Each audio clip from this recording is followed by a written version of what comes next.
mentale, on a une approche scientifique, neuroscientifique, et on va rechercher la performance mentale par le conscient. C'est-à-dire qu'on va travailler, on va s'entraîner pour améliorer le fonctionnement cérébral et aller vers la performance et aussi vers l'autonomie.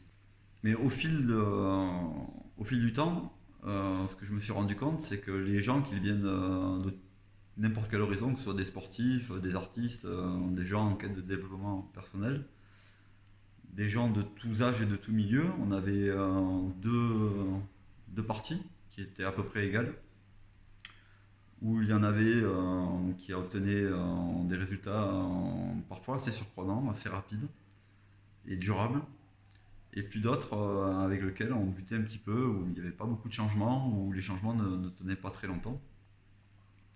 Et c'était souvent des gens qui étaient en situation de mal-être, qui avaient des peurs, du stress permanent, des anxiétés.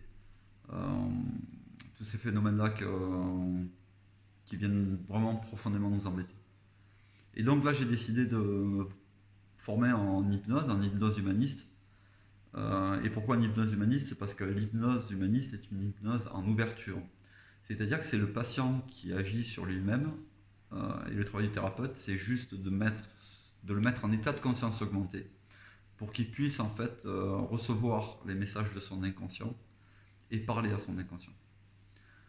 L'avantage, c'est que les personnes ont d'autres filtres et peuvent agir sur eux et sur les performances de leur cerveau de manière différente.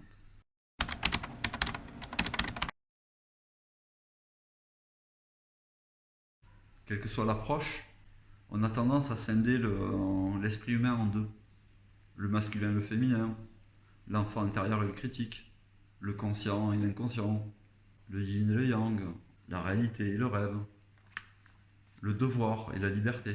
Même en neurosciences, on a l'hémisphère gauche qui est dédié à la structure, l'analyse, qui a besoin d'évaluation, de mesure, et le côté droit qui, lui, rêve, imaginaire. Et donc là aussi, on a un esprit qui est séparé en deux parties bien distinctes et qui n'ont pas les mêmes codes.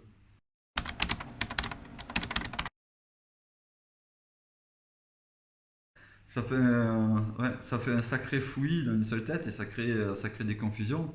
Et le gros problème, c'est que dans tout ça, on va se servir de nos pensées pour essayer de régler nos problèmes, hein. On est là, on fait tourner nos pensées, hein, on gamberge, comme on dit.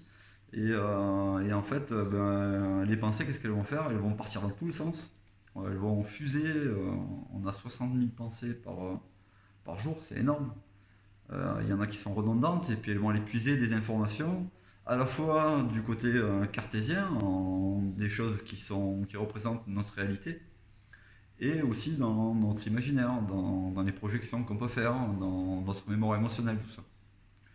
Et en fait, les pensées, au bout d'un moment, elles se perdent. On en vient à baisser les bras parce qu'on se dit finalement, ben, je peux rien faire sur mon état, quoi. C'est là que j'en suis venu à créer ce concept de parallèle. Donc parallèle, c'est deux droites qui vont dans la même direction et qui ne se rencontrent jamais. Donc on pourrait mettre du côté gauche, du côté de la réalité, tout ce qui est matériel, qui est physique, chimique, physiologique, toutes ces limites-là, on va dire, tout ce qu'il faut considérer du côté matériel.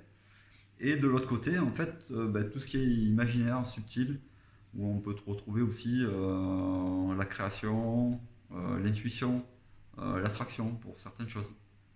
Et en fait, ces deux systèmes, ils ont des codes différents. Et nous, qu'est-ce qu'on va faire? On va avancer dans une direction. Et le problème, c'est que les pensées, comme elles mélangent tout ça, au bout d'un moment, on se mord la queue, on n'avance plus.